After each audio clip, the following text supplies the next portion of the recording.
Okay, so these three bolts here broke off. So here's my hack. We're trying to get them out. Weld the washer onto the bolt, then weld the nut onto the washer.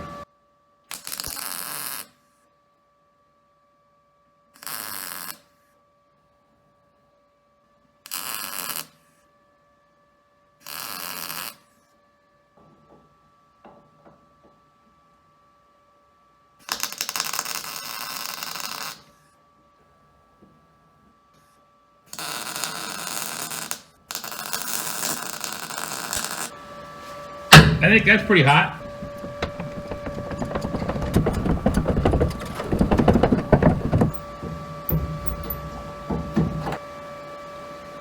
There's one.